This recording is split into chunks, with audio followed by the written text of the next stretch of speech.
It is not the sun that ripens tomatoes, but the heat.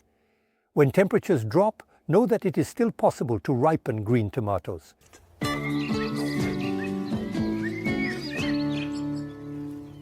If tomatoes have difficulty ripening at the end of the season, they are not immune to disease, particularly blight. The tomatoes that are picked should be sorted by their level of maturity. First, pick the ripest tomatoes, making sure to check that they are not spotted. When they start to color, it takes only a few days for them to become flavorful. Green tomatoes that reach the right size, almost mature, can remain permanently green and rot before ripening if the temperature does not exceed 10 degrees Celsius.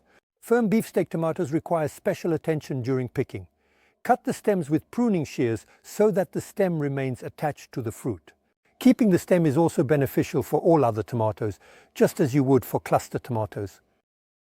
Cherry tomatoes are best preserved on the vine by hanging them in the heat in a veranda, a warm room, but not necessarily very bright. The light doesn't matter.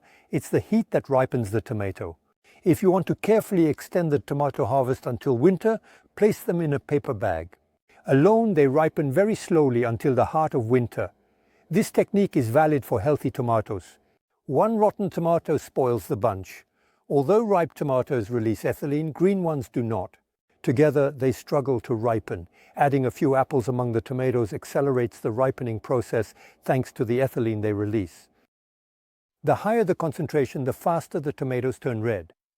A little tip: use untreated wooden furniture that you place in a dry spot in a garage or heated basement.